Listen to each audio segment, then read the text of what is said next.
नमस्कार दोस्तों, amazing stream में आप लोगों का स्वागत है। आज मैं आप लोगों को एक बहुत अच्छा कविता सुना रही हूँ।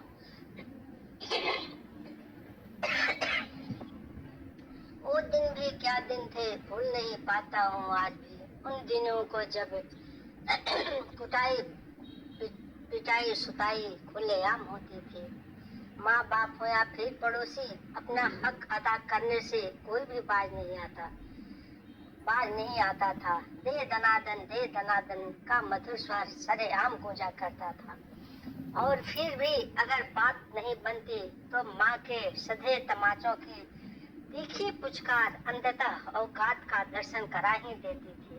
वो ठोकू वाक्य आज भी याद है मुझको, जब हम अपनी नखरेबाजी के चरम पर थे। माँ की मान मनोवल लगातार जारी थे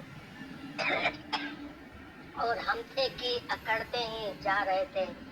आगरा की अंतिम सीढ़ी पर जब माँ ने पूछा, बेटा जो मिला उसे खाओगे या नहीं, अकड़ की पकड़ में हम कुछ इस कदर जकड़े थे कि चाह कर भी हाँ कह ना सके। और फिर जो कुछ भी हुआ वो अनचाहा था। जब कान सुन पड़ गए और दिन में तारे नजर आने लगे, तब समझ आए कि सन्नाटे का उस सन्नाटे का जो पलक झपकते ही लग चुका था। माँ का खाती आशीर्वाद मिल चुका था। मन भारी था मगर पेट खाली था। ना उम्मीदी की किरण साफ दिख रही थी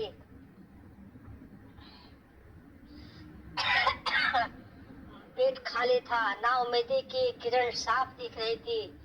भरी थाली जो कुछ देर पहले तक सजी थी, अब पूरी तरह खाली हो चुकी थी। मेरा निवाला किसी और ने खा डाला था। जब तक माजरा समझ आता तभी कदमों की आड़ सुनी। मैं पीछे मुड़ा, चेहरे पे मक्खन मलाई मुस्कान और हाथ में स्वादिष्ट थाली लिए माँ मेरी ओर बढ़ती चली आ रही थी। सब दर्द वेदना गुम हो गए जब माँ ने सर पे स्नेह हाथ डाला और फिर मुंह में डाला प्यार भरा निवाला। सुस्वाद लजीज खाने में बड़ा दम था, पर मेरे लिए वो पल भारत रत्न से कम था। मन के उस अधेड़े पड़ाव पर आज भी रह रह कर गुदगुदाते हैं वो गुजरे पल। माँ बाप का वो अप्रतिम स्नेह और मार कुटाई हमारी धमाक कचौड़ी पर मिलने वाली गाल शिकाए हर पल दमदार था, अनमोल था। उन स्वर्णमय पलों की याद ताजा है आज भी, न चाहते भी हो खो जाता हूँ अक्सर ही यादों में उन सुनहरे सफल में, ये सोचकर कि वो दिन भी क्या दिन थे। प्लीज सब्सक्राइब करें।